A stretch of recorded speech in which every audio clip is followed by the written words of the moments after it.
Welcome back, everyone. I hope you're doing well. It is me, Shields, the novice historian. Peep the new nameplate up here. We are watching and reacting to 37 Bible characters found through archaeology. I can read. This is Useful Charts, of course. We got Matt Baker, the original Useful Charts narrator. This should be interesting. We did a epic history Christianity history of Christianity video a week or so ago. This is going to somehow create more context around theology of Christianity within history. I hope so. 37 Bible characters found throughout archaeology, of course, asserts that these people existed and they were not mythological. However, we are going to be separating theology and history within this video. We're going to look specifically on the historical archaeological front. Glad you're here with me. Thank you for being here. Let's jump right in. A few weeks ago, I did a video on the complete family tree of the Bible using our new biblical family tree poster. I didn't talk about whether or not the characters were historical. I simply went through the tree as it is described by the Bible. Now, while this video was generally very well received, I did get several comments like this. Fun fact, this is based on completely made up fiction. Amazing chart of fiction. All fiction. And mainly these comments come from people either that are disgusted with Christianity and or are trying to debunk a religion, which we're not here to do that. We're not here to do that on any religion. We're here just to find the facts between everything else. This has nothing to do with history. Well, here's the thing. The Bible is neither fiction nor is it nonfiction. Those categories simply didn't exist back then. When ancient people wrote, they often mixed stories designed to make a point. I mean, you see that through like creations of kingdoms, and like, I mean, the easiest example is Rome with Romulus and Remus, and then those are the first. Of course, Romulus is the first king of Rome, and then you go through the kings, and eventually the Republic is born. That is how much of that is fiction, how much of that is nonfiction. Well, we will never know. Sometimes, maybe we will know, but in the scheme of things, there is like a contextual hybrid of the two, with certain details based in reality. And on top of this, it's important to remember that the Bible was written by many authors in several different genres over a long period of time. So it's ridiculous to try and use one word, such as fiction, to describe the whole thing.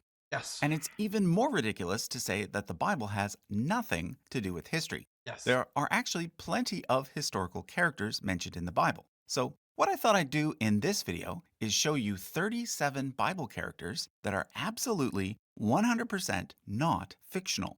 In I wonder what the split will be between Old and New Testament. every case, these are individuals whose names have been found in the archaeological record. In other words, outside of the Bible.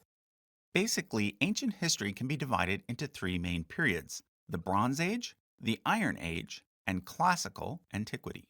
The Bronze Age goes from around 3300 to 1200 BCE. So in terms of the Bible story, this covers everything from shortly after Adam and Eve to the time of Moses and Joshua. The Iron Age then goes from around 1200 BCE to 500 BCE. Okay, so about the beginning of the Roman Republic. So that covers everything from the period of the Judges to the destruction of the kingdom of Judah by the Babylonians. Finally, everything from 500 BCE onwards is what we call classical antiquity. So that's the rest of the chart. In this video, we're only talking about the Hebrew Bible, or what Christians call the Old Testament. Okay, so no New Testament. So Matthew, Mark, John, etc. So really, only the Bronze Age and the Iron Age are of interest to us. This is because almost all of the stories found in the Hebrew Bible occur during these two periods.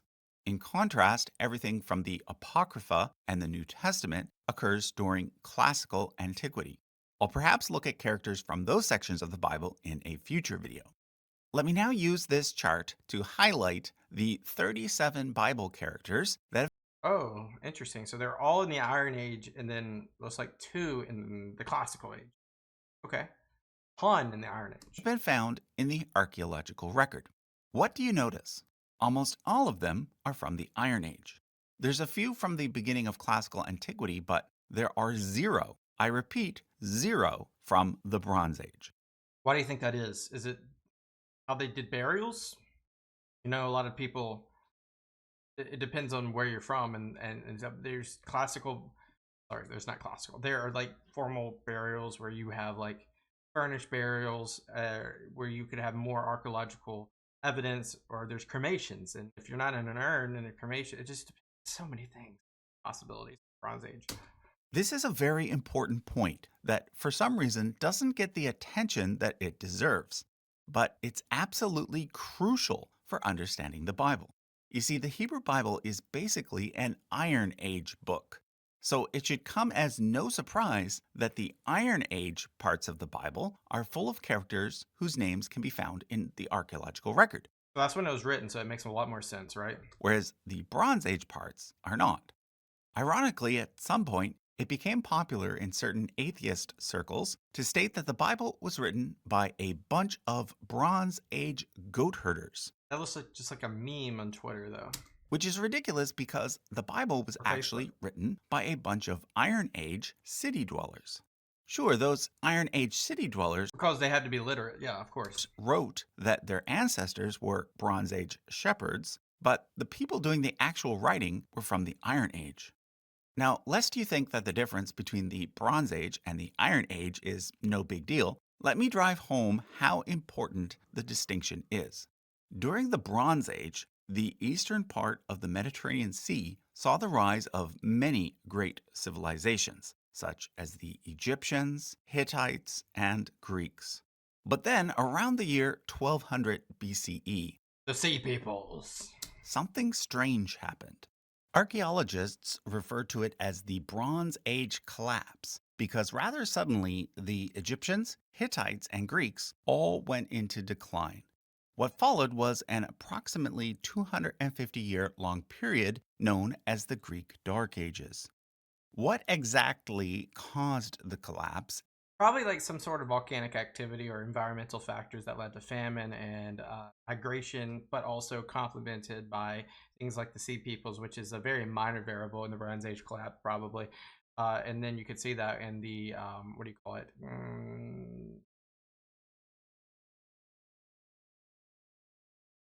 I forgot what it's called, but I literally talked about this the other day. But anyway, like you said, see that within the Egyptians, like the showcase of the Sea Peoples. It's a very minor detail, but more or less probably environmental factors, probably the same things that we saw in like what was it, 536 or 546, with the Byzantines and the rest of Europe under the volcanic eruption that probably happened in Iceland that created famine and lowered the temperature with early agricultural nations. They probably would not have an opportunity to think about storage, and those probably collapse of society. Most likely it was an environmental thing. Is debated.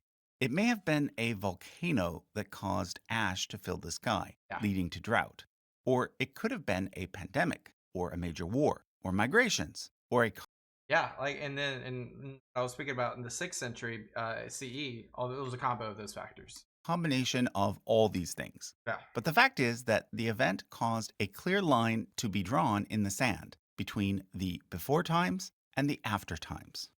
By the time that the Iron Age people started to once again record things, their memory of the before times was blurry, which is why the ancient Greek accounts of what happened during the Bronze Age, such as the stories found in the Iliad and Odyssey, are very different from the ancient Greek accounts of what happened during the Iron Age, such as the histories written by Herodotus.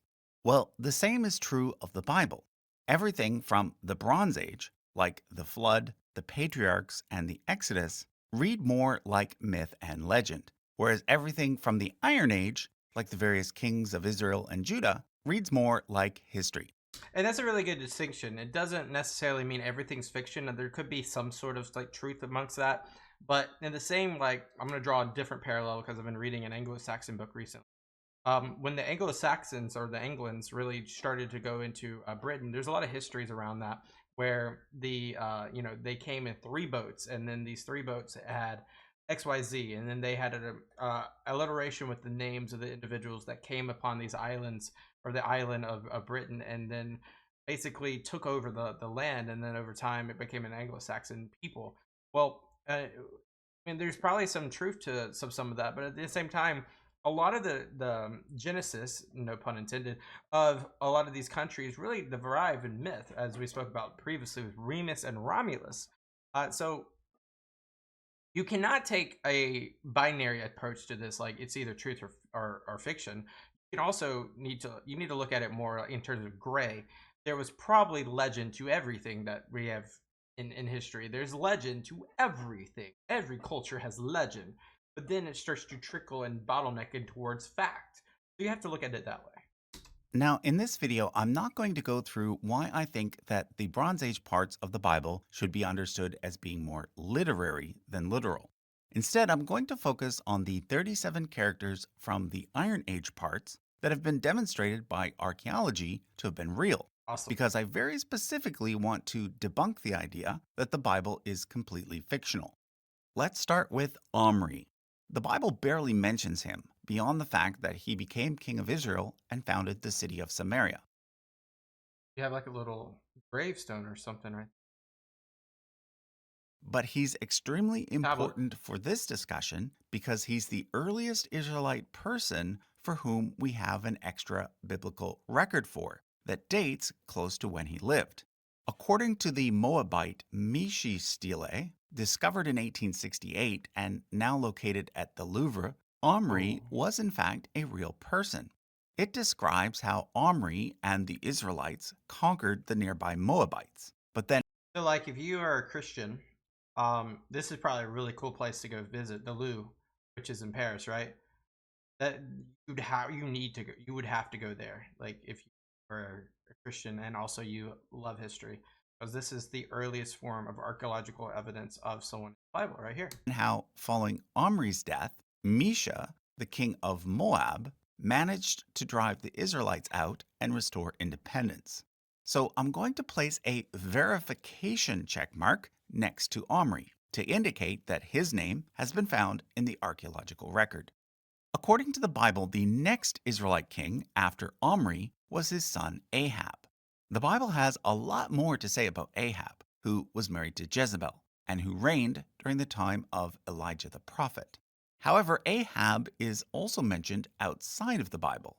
According to the Assyrian Kirk stelae, discovered in 1861 and now located in the British Museum, I might have saw that.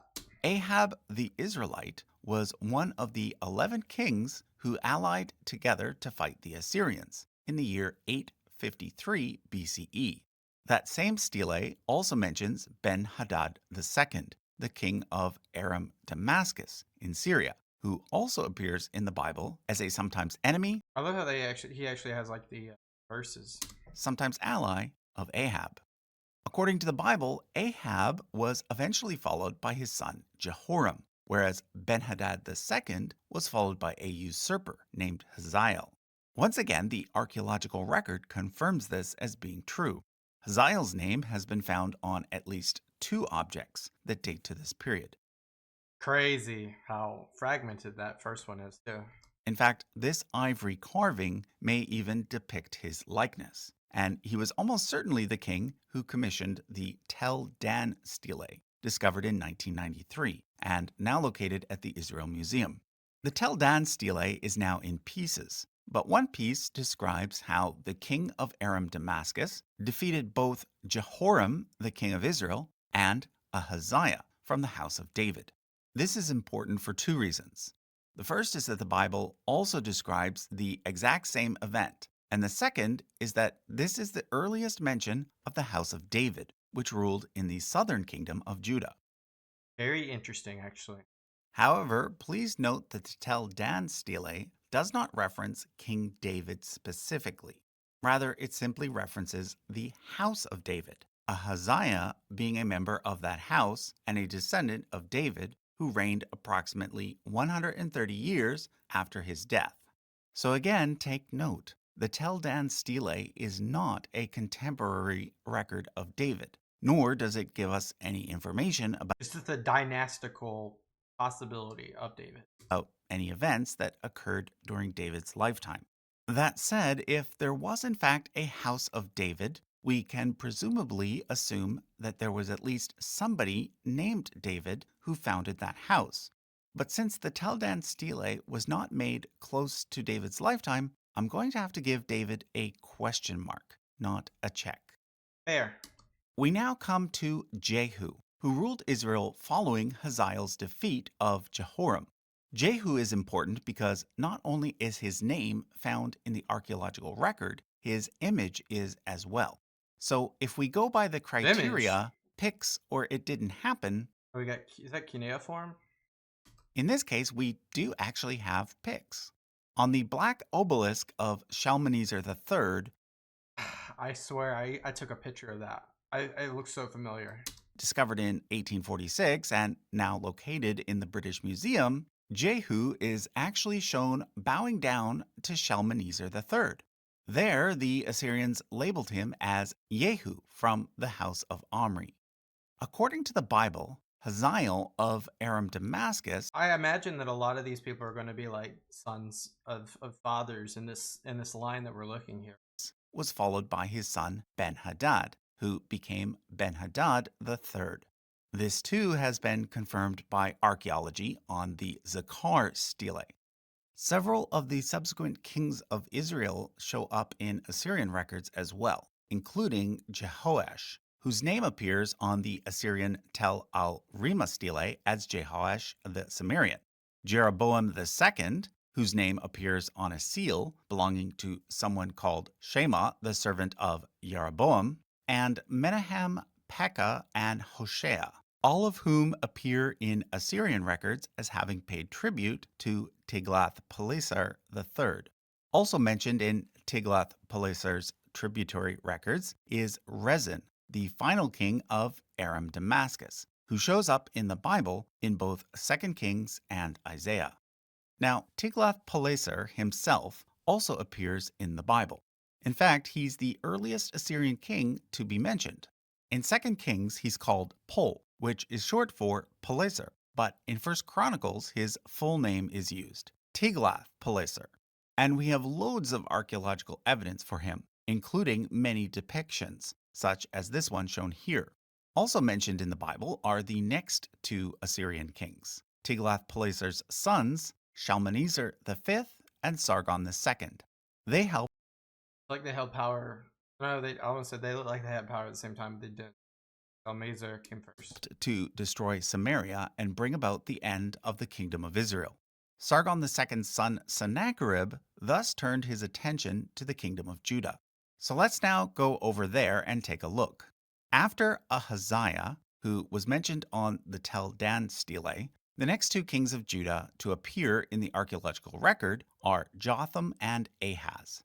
Their names appear together on a seal discovered in 1995, which reads, belonging to Ahaz, son of Jehoram, king of Judah. Yeah, you can definitely tell that all these people are kings, which is the interesting part. Which brings us to Hezekiah, one of the most important kings of Judah. According to the Bible, Jerusalem was able to hold off the Assyrians during Hezekiah's reign, allowing Judah to survive when Israel did not. This is confirmed on the Taylor Prism, discovered in Taylor Prism. So I'm wondering, it seems that most of this so far are coming from these archaeological record of like prisms or chiles or whatever you want to call them, obelisk, etc., that just depict like rulers at the time, right? Or whether it be peace deals or war efforts or whatnot. So there's got to be, and a lot of this is discovered in the 19th and 20th and 17th and 18th centuries. Whether it be the Egyptology rage that happened at the point of the Napoleonic Wars, or whether it should be continuation of colonialism throughout the Middle East during a lot of that time period up to like World War I to World War II. It really is interesting because there's probably a ton still under the dirt and sand in whether it be Saudi Arabia or the Levant or wherever, Assyria, that probably still could predict show the names of these people that are not verified. Possible, In right? 1830 and now located at the Israel Museum. It records the Annals of Sennacherib, which describe the situation like this. As for Hezekiah the Jew, he did not submit to my yoke. I laid siege to 46 of his strong cities and conquered them. Himself I made a prisoner in Jerusalem, his royal residence, like a bird in a cage. Hezekiah's name was also found on a seal that includes a depiction of the sun with downward facing wings, which was presumably Hezekiah's royal seal because it says, belonging to Hezekiah, the son of Ahaz, king of Judah. That's that's cool. That's really cool. It was found in Jerusalem in 2015, and just a few See how wow. years later, at the same site, another seal was found, this time reading, belonging to Isaiah the Navi. Now, this one is controversial because Navi is the Hebrew word for prophet, but it was also at the time simply a common name. So it's possible that this is evidence for the existence of Isaiah the prophet, who, after all, did live at the exact same time as Hezekiah You gotta verify them. and was a member of the royal family. You gotta verify 'em. However, it also could just refer to some guy named Isaiah Navi. So once again, I'm going to use a question mark. Ah. Hezekiah's son Manasseh, however, does get a check mark. He's mentioned on the prism of Esarhaddon as having given tribute to Assyria. Is that a hexagon? Whoa, that's really cool. Esarhaddon is, of course, mentioned on the prism too, as well as in the Bible. So that's yet another check mark. The Bible even gets a little detail right about the transfer of power between Sennacherib and Esarhaddon. It says that one of Esarhaddon's brothers, named Adramelech, murdered their father Sennacherib. This fact is recorded in several contemporary sources, so that's yet another historical person mentioned in the Bible, and another historical event that the Bible gets correct. The final Assyrian king to be mentioned in the Bible is Ashurbanipal. After his reign, the Assyrians actually declined in power, which was of great benefit to Judah because it allowed Judah to really thrive. This occurred during the reign of Josiah, which is when the initial version of the biblical Book of Kings was likely written. Unfortunately, we do not have any archaeological evidence for Josiah, but we do have evidence for the high priest who served under him, Hilkiah. In 1980, Where's Hilkiah? archaeologists found a signet ring which reads, belonging to Hanan, the son of Hilkiah the priest. Because the ring was able to be dated to the time of Josiah, and because the word priest appears on it, this is almost certainly evidence that the Hilkiah of the Oh, over there. Bible was indeed a real person. Now, up to this point, I haven't mentioned any Egyptian pharaohs. Right? That's because I've already done an entire video on the pharaohs mentioned in the Bible, which I'll link to in the description. But let me quickly summarize. There are exactly 5 pharaohs mentioned by name in the Bible. And no, the pharaoh of the Exodus isn't one of them. The Bible simply Because that's Bronze Age. refers to him as Pharaoh, which actually makes sense because, like I said earlier, the Exodus took place during the Bronze Age, Yep. and therefore it was a distant memory by the time of the Iron Age. However, the Bible does mention Shoshank, who it calls Shishak, who reigned during the time of Rehoboam and Jeroboam. It also mentions Osorkon IV, who it calls King So, and Taharka, who it calls Tirhaka. These 2 pharaohs reigned I missed something. Backing up. Jeroboam. It also mentions Osorkon IV, who it calls King So, and Taharka, who it calls Tirhaka. These 2 pharaohs reigned around the time of Hezekiah. Next, there's Pharaoh Necho II, who, according to the Bible, was responsible for killing King Josiah. Interesting. Josiah lived until 609, which would be a year into Necho's rule. Finally, there's Necho's grandson, Hophra, who reigned around the time that I've heard of that name before, several times. It feels. Judah fell to Babylon. Which brings me to the most famous foreign ruler mentioned in the Bible, Nebuchadnezzar, king of Babylon. His name, of course, appears in the book of Daniel, A few times. Kings, Jeremiah, and Daniel. but it also shows up in 2 Kings and Jeremiah.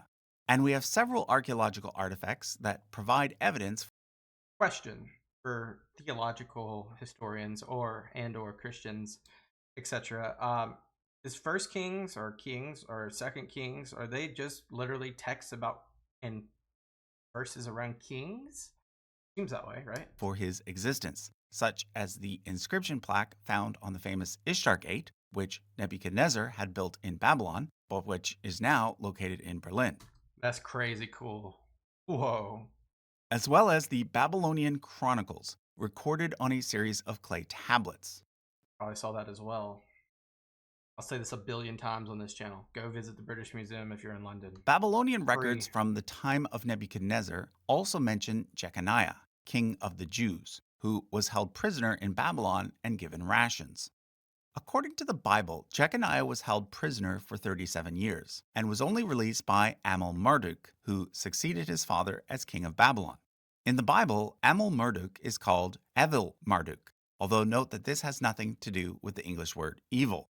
Evil was simply an alternative way to write Amel.